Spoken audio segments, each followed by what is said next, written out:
ಮಿತ್ರರೇ ನಮಸ್ಕಾರ. ನಾನು ನಿಮ್ಮ ಹಿರಿಸಾವೆ ಕಿರಣ್.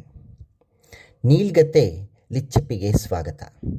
ಇಲ್ಲಿಯವರೆಗೆ ಶೃಂಗ ಸಾಮ್ರಾಜ್ಯದ ರಾಜ ಸುಮೇರು ನವರಾತ್ರಿಯ ಸಂದರ್ಭದಲ್ಲಿ ಸಂಗೀತ ನೃತ್ಯ ಸ್ಪರ್ಧೆ ಏರ್ಪಡಿಸಿರುತ್ತಾನೆ. ಅದರಲ್ಲಿ ಪಕ್ಕದ ರಾಜ್ಯದ ಲಿಚ್ಚಪಿ ಎಲ್ಲ 5 ವಿಭಾಗಗಳಲ್ಲಿ ಗೆದ್ದು ನಾಟ್ಯ ತರಂಗಿಣಿ ಬಿರಿದು ಪಡೆದಿರುತ್ತಾಳೆ.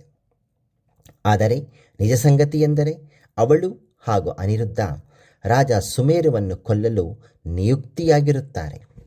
ಹೀಗಿರುವಾಗಲೇ ಲಿಚ್ಚಪಿ ಹಾಗೂ ಅನಿರುದ್ಧನ ಕೊಲೆಯ ಪ್ರಯತ್ನವಾಗುತ್ತದೆ. ಈ ಮಧ್ಯೆ ರಾಜ ಸುಮೇರುವಿನ ತಮ್ಮ ವಿಂಧ್ಯನ ಹತ್ಯೆಯಾಗಿ ಊರಲ್ಲೆಲ್ಲ ಗುಲ್ಲಾಗುತ್ತದೆ. ಇದೇ ಕಾರಣವಡ್ಡಿ ಅನಿರುದ್ಧನ ಬಂಧನವಾಗಿ ಲಿಚ್ಚಪಿ ದಿಗ್ಭ್ರಮೆಯಾಗುತ್ತಾಳೆ. ಈ ನಡುವೆ ಮಹಾರಾಜ ಲಿಚ್ಚಪಿಯನ್ನು ತನ್ನ ಅಪ್ರತಿಮ ಖಾಸಗಿ ಬಂಗಲೆಯಾದ ಮಿಹಿರಾ ಮಹಲಿಗೆ ಕರೆತರುತ್ತಾನೆ. ಮುಂದೆ ಓದಿ ಭಾಗ 10 ಸಂಭಾಷಿಣಿ.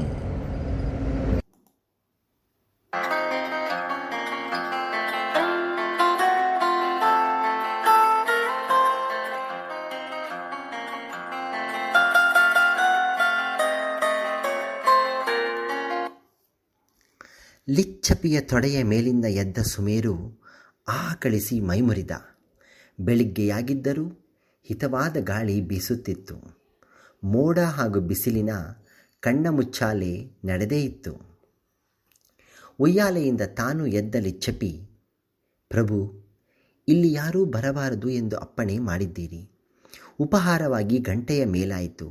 ಹಾಲು ಅಥವಾ ಹಣ್ಣು ತರಲೆ ಅಥವಾ ದ್ರಾಕ್ಷಾರಸ ಬೇಕೆ ಎಂದಳು. ಮತ್ತೆ ಮೈಮುರಿದ ರಾಜ ಅವಳ ಹತ್ತಿರ ಬಂದು, ನಿನ್ನ ಹತ್ತಿರ ಮುಚ್ಚಿಡೋದೇನು?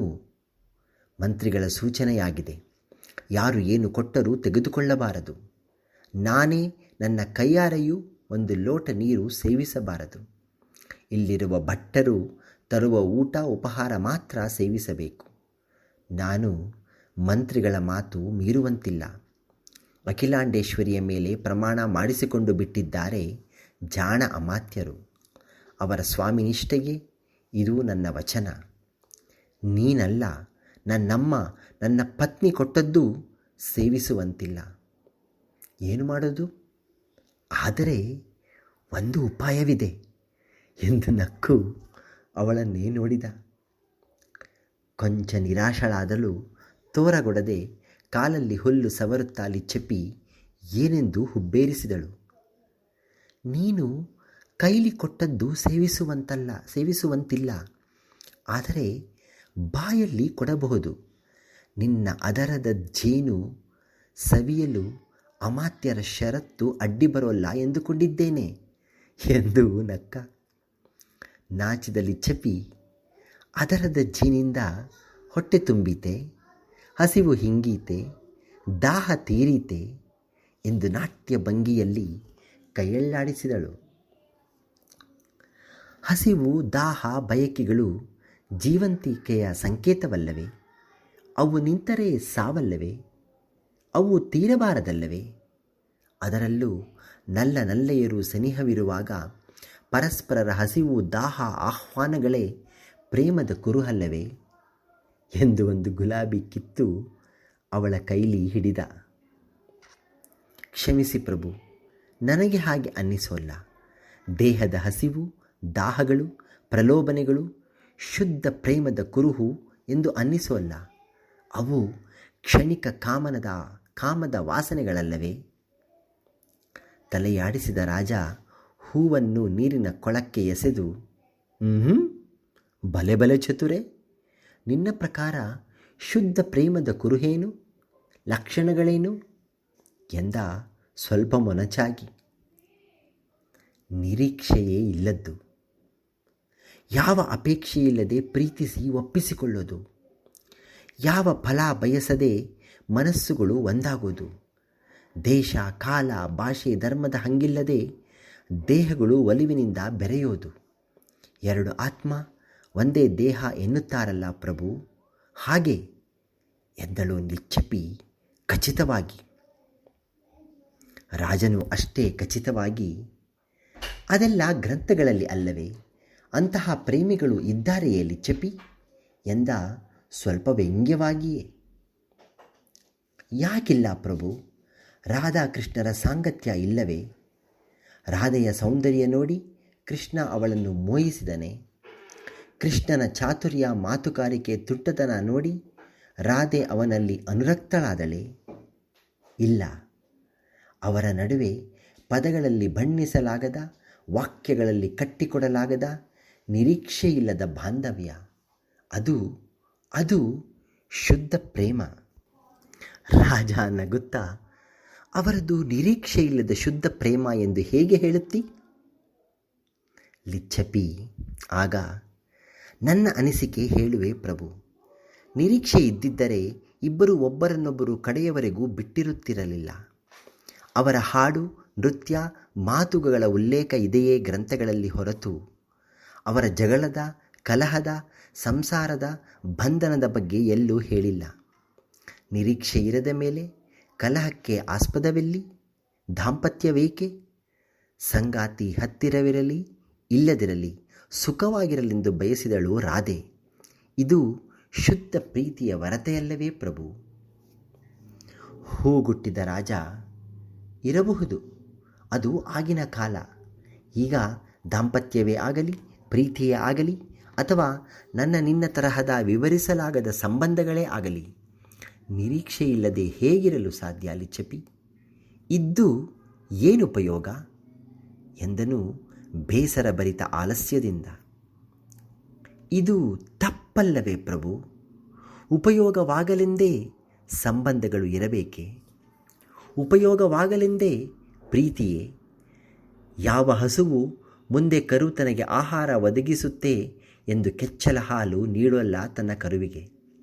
ಯಾವ ಮರವು ಕೆಳಗೆ ಬಿದ್ದ ಹಣ್ಣು ತನಗೇ ಗೊಬ್ಬರವಾಗುತ್ತೆ ಎಂದು ಮೊಗ್ಗು, ಕಾಯಿ, ಹಣ್ಣು ಉದುರಿಸೋಲ್ಲ? ಯಾವ ಮಳೆಯೂ ಮುಂದಿನ ನೀರು ನದಿಯಾಗಿ, ಆವಿಯಾಗಿ ತನಗೇ ಆಸರೆಯಾಗಬಹುದು ಎಂದು ಹನಿ ಸುರಿಸೋಲ್ಲ? ನಿಸರ್ಗದಲ್ಲಿ ನಿರೀಕ್ಷೆ ಇರದ ಸಹಜ ಪ್ರೇಮವಿಲ್ಲವೇ ಪ್ರಭು? ಮನುಜರಲ್ಲಿ ಏಕಿರಬಾರದು? ಉಪಯೋಗಕ್ಕೆ ಬರುವುದಾದರೆ ಅದು ವಸ್ತುವಾಗದೆ ಪ್ರೇಮವಾದೀತೆ. ನಕ್ಕ ರಾಜ, ಒಪ್ಪಿದೆ. ಆದರೂ ನಾನು ರಾಜ ಕರೆದನೆಂದು ನೀನು ಬಂದಿದ್ದಿ. ನೀನು ಸೌಂದರ್ಯವತಿಯೆಂದು, ಕಲಾವಿದೆಯೆಂದು, ನಿನ್ನನ್ನು ಆರಾಧಿಸಲೆಂದು ಇಲ್ಲಿಗೆ ಕರೆತಂದಿದ್ದೇನೆ. ಇದರಲ್ಲಿ ತಪ್ಪೇನು? ನಮ್ಮ ಯೋಗ್ಯತೆ ಪದವಿಗಳನ್ನು ಮೀರಿ ಕಲಾವಿದರಾಗಿ ನಾವು ನಮ್ಮ ಕಲೆಗಳನ್ನು ಪ್ರೀತಿಸುತ್ತಿಲ್ಲವೇ? ಕಲೆಗಳನ್ನು ಪ್ರೀತಿಸಿದ ಮೇಲೆ ಅದರ ನಿರೂಪಕರಾದ ವ್ಯಕ್ತಿಯನ್ನು ಪ್ರೀತಿಸುತ್ತೇವಲ್ಲವೇ? ಇಲ್ಲಿ ನಿರೀಕ್ಷೆ ಇದೆ, ಆದರೆ ಅದು ತಪ್ಪು ಹೇಗೆ? ಸಮಾಧಾನದಿಂದ ಲಿಚ್ಚಪಿ, ನಿರೀಕ್ಷೆ ತಪ್ಪಲ್ಲ ಪ್ರಭು. ಅದರ ಮೂಲ ಮಾನವ ಕಲ್ಯಾಣವಾದರೆ ತಪ್ಪಲ್ಲ. ನಾಳೆ ನಾನು ಕುಂಟಿಯೋ ಕುರುಡಲೋ ಆಗಿ ನರ್ತಿಸಲಾರದಾದರೆ, ಕುರೂಪಿಯಾದರೆ ಇದೇ ರೀತಿ ಈ ಮಿಹಿರಾ ಮಹಲಿಗೆ ಕರೆತರುತ್ತಿದ್ದೀರಾ ಎಂದು ಅಗಸ ನೋಡಿದಳು, 2 ಹನಿ ಹಾಕಿದ್ದರಿಂದ. ಅವಳ ಹಠಾತ್ ಪ್ರಶ್ನೆಯಿಂದ ದಂಗಾದ ಸುಮೇರು. ಮರ್ಮಾಘಾತಕ ಪ್ರಶ್ನೆ ನೇರ ಸಿಡಿಲಂತೆ ಬಡಿದಿತ್ತು ಅವನ ಹಣೆಗೆ. ಪಾರ್ಥನ ಬಾಣದಂತೆ ನಾಟಿತ್ತು ನೇರವಾಗಿ ಎದೆಗೆ. ವಜ್ರಾಯುಧದಂತೆ ಅಪ್ಪಳಿಸಿತ್ತು. ಅರೆಕ್ಷಣ ಯೋಚಿಸಿದ ರಾಜ, ಇವಳು ಕುರೂಪಿಯಾಗಿದ್ದರೆ ನಾನು ಇವಳಲ್ಲಿ ಮೋಹಗೊಳ್ಳುತ್ತಿದ್ದೇನೆ. ಎಷ್ಟೇ ಅದ್ಭುತವಾಗಿ ನೃತ್ಯ ಮಾಡಿದ್ದರೂ ಮೊಗದ ಅಂದ, ಮಾದಕ ಮೈಮಾಟ, ಒಲವಿನ ಮಾತಿಲ್ಲದಿದ್ದರೆ ಇವಳನ್ನು ಅಂತಃಪುರಕ್ಕೆ ಸೇರಿಸಿಕೊಳ್ಳುತ್ತಿದ್ದೇನೆ. ಚಿತ್ರ ಬಿಡಿಸಲು ಇಲ್ಲಿಗೆ ಕರೆತರುತ್ತಿದ್ದೇನೆ. ಸಾವಿರಾರು ಚಿತ್ರ ಬಿಡಿಸಿರುವ ನಾನು ಎಂದಾದರೂ ಅಂದವಿಲ್ಲದವರ, ಬಡವರ, ದೀನರ, ಗುಲಾಮರ ಚಿತ್ರ ಬಿಡಿಸಿದ್ದೇನೆಯೇ? ಬಾಹ್ಯ ಆಕರ್ಷಣೆಗೆ ಒಳಗಾದವನೇ ನಾನಲ್ಲವೇ? ಚುರುಕಾದ ಬಿಸಿಲಿಲ್ಲದಿದ್ದರೆ ಇಲ್ಲಿ ಕೂಡುತ್ತಿದ್ದೇನೆ. ರಭಸವಾದ ಮಾರುತವಿದ್ದರೆ, ವರ್ಷಧಾರೆಯಿದ್ದರೆ ಹೀಗೆ ಆನಂದವಾಗಿ ವಿಹರಿಸುತ್ತಿದ್ದೇನೆ. ಗಲಿಬಿಲಿಯಾಯಿತು ಅವನಿಗೆ. ಹುಟ್ಟಿ ಬೆಳೆದಾಗಲಿದ್ದ ಚಿನ್ನದ ತಟ್ಟೆಯಲ್ಲೇ ಉಂಡು ಕೈ ತೊಳೆದ ನನಗೆ ನಿರೀಕ್ಷೆಯಿಲ್ಲದೆ ಇರಲು ಹೇಗೆ ಸಾಧ್ಯ? ರಾಜ್ಯದ, ಅಧಿಕಾರದ, ಸಿಂಹಾಸನದ ಮಂತ್ರಿ ಮಾಗದರ ಜೈಕಾರಗಳನ್ನು ತ್ಯಜಿಸಬಲ್ಲೆನೆ ನಾನು? ಅರಮನೆಯ ಸುಖಲೋಲುಪತೆಗಳನ್ನು, ಪತ್ನಿಯರ ಪ್ರೀತಿಯನ್ನು, ಮಕ್ಕಳ ಮಮಕಾರವನ್ನು ಬಿಟ್ಟು ವಿರಾಗಿಯಾಗಬಲ್ಲೆನೆ? ವಿರಾಗಿಯಾಗಿ ಏನಾಗಬೇಕು? ಈ ಚಿಕ್ಕ ಪುಟ್ಟ ನಿರೀಕ್ಷೆಗಳೇ ಜೀವನದ ಮೂಲಭೂತ ಅವಶ್ಯಕತೆಗಳಲ್ಲವೇ? ಉಲ್ಲಾಸದ ಮೂಲಗಳಲ್ಲವೇ? ರಾಜನಾದ್ದರಿಂದ ಎಲ್ಲವೂ ನನಗೆ ತುಸು ಹೆಚ್ಚೇ ಸಿಕ್ಕಿದೆ. ಆದರೆ ನಿರೀಕ್ಷೆಗಳೂ ಹೆಚ್ಚಾಗಿವೆ. ಅಷ್ಟು ಪತ್ನಿಯರಿದ್ದು 100 ದಾಸಿಯರ ಸಂಗ ಮಾಡಿದ್ದು ಇವಳ ಹಿಂದೇಕೆ ಬಂದಿದ್ದೇನೆ?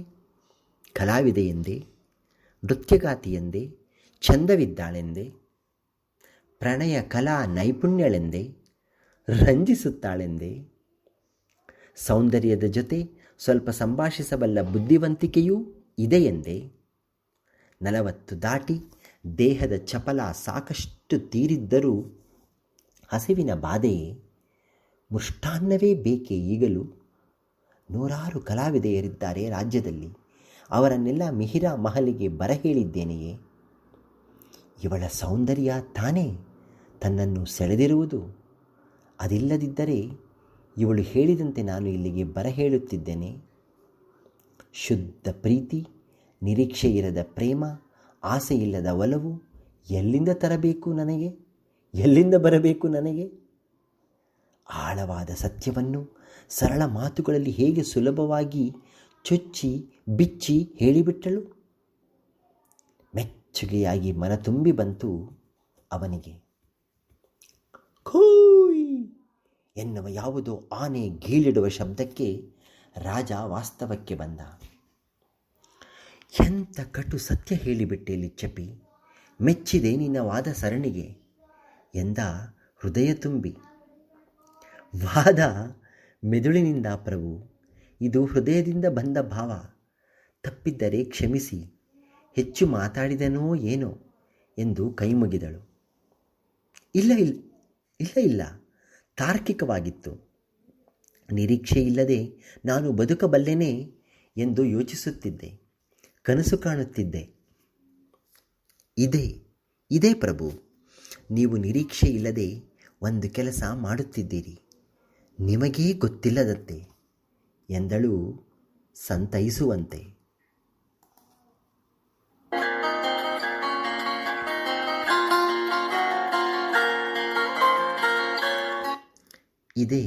ಇದೇ ಪ್ರಭು, ನೀವು ನಿರೀಕ್ಷೆ ಇಲ್ಲದೆ ಒಂದು ಕೆಲಸ ಮಾಡುತ್ತಿದ್ದೀರಿ, ನಿಮಗೇ ಗೊತ್ತಿಲ್ಲದೆ ಎಂದಳು ಸಂತೈಸುವಂತೆ. ಸ್ವಲ್ಪ ಉತ್ಸಾಹಿತನಾದ ರಾಜ, ಹೌದೇ, ನನಗೆ ಗೊತ್ತಿಲ್ಲದ್ದು ಏನದು? ನಿಮ್ಮಲ್ಲಿನ ಕಲಾವಿದನ ಕಲೆಗಾರಿಕೆ, ನಿಮ್ಮ ಕುಂಚದಲ್ಲಿನ ಮಸಿಯ ಬಣ್ಣಗಾರಿಕೆ. ಎಷ್ಟೊಂದು ಚಿತ್ರ ರಚಿಸಿದ್ದೀರಿ. ಇಲ್ಲಿನ ಒಂದೊಂದು ಕೃತಿ ನೋಡಿ ದಂಗಾದೆ ನಾನು. ನಿಮ್ಮ ಹೃದಯವೇ ಕುಂಚವಾಗಿ ಹರಿದಿದೆ ಇವುಗಳಲ್ಲಿ. ನಿಮ್ಮ ಮನಸ್ಸೇ ಬಣ್ಣವಾಗಿ ಹರಡಿದೆ ಈ ಸೃಷ್ಟಿಗಳಲ್ಲಿ. ನಿಮ್ಮಲ್ಲಿನ ನಿಸರ್ಗಾರಾಧಕ ಇಲ್ಲಿನ ಸರಳ ವಕ್ರರೇಖೆಗಳಲ್ಲಿ ರಾರಾಜಿಸುತ್ತಿದ್ದಾನೆ. ನಿಮ್ಮಲ್ಲಿನ ಸೌಂದರ್ಯೋಪಾಸಕ ಇಲ್ಲಿನ ರೇಖಾ ಭಿತ್ತಿಗಳಲ್ಲಿ ಸನ್ನಿವೇಶಗಳಾಗಿದ್ದಾನೆ. ನಿಮ್ಮಲ್ಲಿನ ಭಾವಜೀವಿ ಅದೋ ನೋಡಿ ಆ ಚಿತ್ರದಲ್ಲಿರುವ ಹೂವಿನ ಎಸಳಂತೆ ನಗೆ ಚೆಲ್ಲಿದ್ದಾನೆ. ನಿಮ್ಮಲ್ಲಿನ ಕಲ್ಪನೆಗಾರ, ಕನಸುಗಾರ, ಜಾದೂಗಾರ ಆ ಚಿತ್ರದಲ್ಲಿರುವ ಮರಕ್ಕೆ ದೈವತ್ವವನ್ನು ಆವಾಹಿಸಿದ್ದಾನೆ. ಈ ಚಿತ್ರಗಳನ್ನು ನೀವು ಹಣಕ್ಕಾಗಿ, ಹೆಸರಿಗಾಗಿ, ಖ್ಯಾತಿಗಾಗಿ ಮಾಡಿಲ್ಲ ಎಂದುಕೊಂಡಿದ್ದೇನೆ. ನೆಮ್ಮದಿ ಸಿಗಲು ಮಾಡಿದ್ದೀರಿ, ಜೀವನ ದರ್ಶನಕ್ಕಾಗಿ ಮಾಡಿದ್ದೀರಿ, ಬದುಕಿನ ಹುಡುಗಾಟಕ್ಕಾಗಿ ಮಾಡಿದ್ದೀರಿ, ನಿಮ್ಮೊಳಗಿನ ನರಮಾನವನನ್ನು ಗಂಧರ್ವನನ್ನಾಗಿಸಲು ಮಾಡಿದ್ದೀರಿ. ನೆಮ್ಮದಿಯ ಹುಡುಕಾಟವು ನಿರೀಕ್ಷೆಯೇ ಆದರೂ ಅದು ಆತ್ಮಕೇಂದ್ರಿತ, ಬಾಹ್ಯ ಕಾರಣವಲ್ಲ, ಇತರರ ಶೋಷಣೆ ಇಲ್ಲ. ಹೀಗಾಗಿ ನಿಮ್ಮಲ್ಲಿ ಶುದ್ಧ ಕಲೆ ಇದೆ, ಕಲೆಯ ಬಗ್ಗೆ ಶುದ್ಧ ಪ್ರೀತಿ ಇದೆ. ರಾಧಾಕೃಷ್ಣರಂತೆ ನೀವು ಹಾಗೂ ನಿಮ್ಮ ಕುಂಚ ಎಂದು ಅವನೇ ರಚಿಸಿದ್ದ ಒಂದು ಚಿತ್ರದ ಬಳಿ ಬಂದು ಕೂತಳು ಲಿಚ್ಚಪಿ.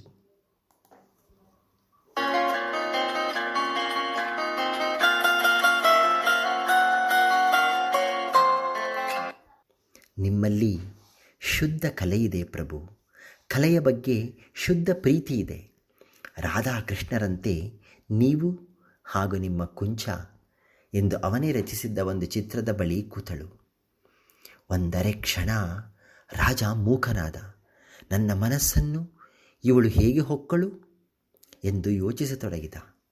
ಸಾಧಾರಣಳಲ್ಲ ಇವಳು, ಮನಃಶಾಸ್ತ್ರಜ್ಞನ ಹರಿವಿದೆ ಇವಳ ಆಲೋಚನೆಯಲ್ಲಿ, ಭಾವತರಂಗದಲ್ಲಿ ಎಂದುಕೊಂಡ. ಸುಮ್ಮನೆ ಚಿತ್ರಿಸುತ್ತೇನೆ, ಇವಳು ಹೇಳಿದ ಯಾವ ಭಾವಗಳು ಇಲ್ಲದೆ ಅಲ್ಲವೇ ಎಂದು ಯೋಚಿಸಿದ ಅವನು. ಹೌದಲ್ಲವೇ, ಸುಮ್ಮನೆ ಚಿತ್ರಿಸುತ್ತೇನೆ ಎಂಬುದೇ ನಿರೀಕ್ಷೆಯ ರಾಹಿತ್ಯವಲ್ಲವೇ? ಲಿಚ್ಚಪಿ, ಬಲೆ ನನ್ನ ಮನಸ್ಸು ನನಗಿಂತ ಚೆನ್ನಾಗಿ ನಿನಗೇ ಅರ್ಥವಾದಂತಿದೆ. ನನ್ನೊಳಗಿನ ಕಲಾವಿದ ನಿನಗೇ ಹೆಚ್ಚು ಆಪ್ತನಾದಂತಿದ್ದಾನೆ ಎಂದು ನಕ್ಕ ರಾಜ. ಲಿಚ್ಚಪಿ ನಿಧಾನವಾಗಿ, ಕಲಾವಿದರಿಗೆ ಕಲಾವಿದ ಅರ್ಥವಾಗೋದು ಅಲ್ಲವೇ ಪ್ರಭು? ಆದರೂ ಆಶ್ಚರ್ಯವೇ, ನಿಮ್ಮೊಳಗೆ ಇಂತಹ ಕಲಾವಿದನಿರುವುದು. ಆಗಲೇ ಕೇಳಿದೆನಲ್ಲ, ಹೇಗೆ ಕಲಿತಿರಿ ಈ ವಿದ್ಯೆ? ಕಲಾದೇವಿ ಯಾವಾಗ ಒಲಿದಳೋ? ರಾಜ ಉತ್ಸಾಹಿತನಾಗಿ, ನಿಜ ಹೇಳಲ್ಲ, ನನ್ನ 4 ಪತ್ನಿಯರಲ್ಲಿ ಇಬ್ಬರಿಗೆ ನಾನು ಕಲಾವಿದನೆಂದೇ ಗೊತ್ತಿಲ್ಲ. ಅವರೂ ರಾಜಪುತ್ರಿಯರೇ. ಅವರಿಗೆ ಅರಮನೆ ಬೇಕು, ಸುಪ್ಪತ್ತಿಗೆ ಬೇಕು, ಆಡಂಬರ ಬೇಕು.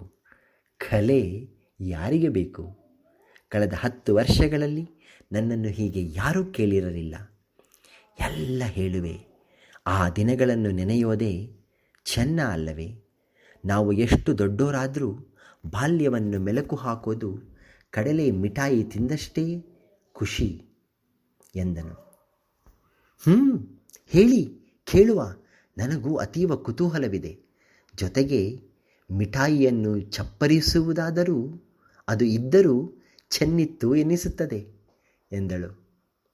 ಹೇಳುವೆ, ಆದರೆ ಇಲ್ಲಲ್ಲ, ಬಾ ಎಂದು ಅವಳ ಕೈ ಹಿಡಿದು ಕರೆದೊಯ್ದನು.